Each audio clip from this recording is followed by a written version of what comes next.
Hello everyone! Welcome back sa aking munting channel. Melanie nilaglag at pinanghimasukan ang kanyang personal na buhay.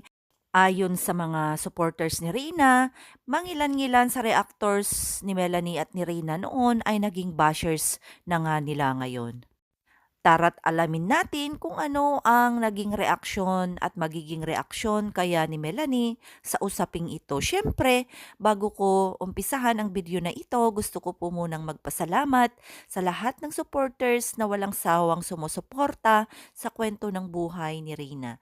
Salamat sa mga bago nating subscribers, sa ating mga butihing sponsors, at mga supporters at mga magsusubscribe pa. Salamat sa hindi pag-skip ng ads. At syempre po sana ay pindutin po natin ang notification bell para updated po tayo sa mga susunod pang kaganapan ng kwento ng buhay ni Reyna.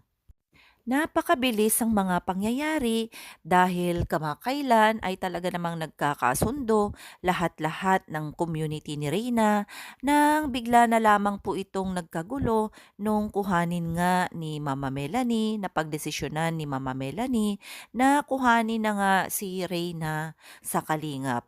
At doon nagumpisa po ang lahat ng commotion at nadagdagan pa lalo noong may mga talagang sumali na mga reactors dito sa community ni Reyna. At hindi po nga nagkaintindihan ang mga iba't ibang grupo ng dahil dito na hanggang ngayon ay yung mga nagmamahal kay Reyna ay makikita natin na talaga namang pati personal na buhay ni Reyna at ni Mama Melanie ay pinanghimasukan na po. Kung kayo ang tatanungin, marapat po ba na mangyari ito sa mag-ina?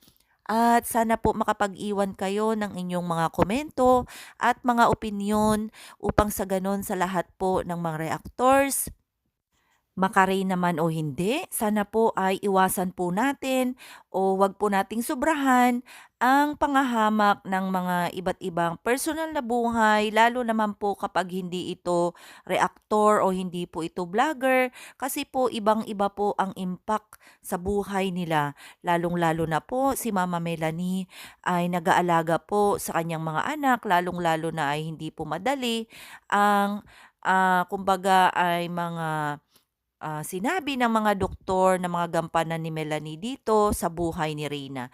Kaya manatili po sana tayong kalma, manatili po tayo sanang magkaisa at kung ano man po yung mga nakaraan at napagdaanan natin dito sa community ni Reyna ay sana pag-usapan na lang po at wag nang i-ere pa para hindi na po pagmulan pa ng mga chismis o pagmulan pa ng commotion dito sa community ni Reyna.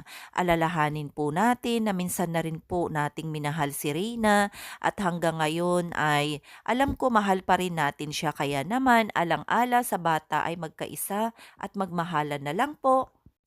At kung ano man ang pagkukulang ni Mama Melanie sa inyo o sa atin, ay tayo na lang pong bahala na magdagdag kung ano man yon. At sana ay bawasan na lang po natin ang panghuhusga laban sa kanya.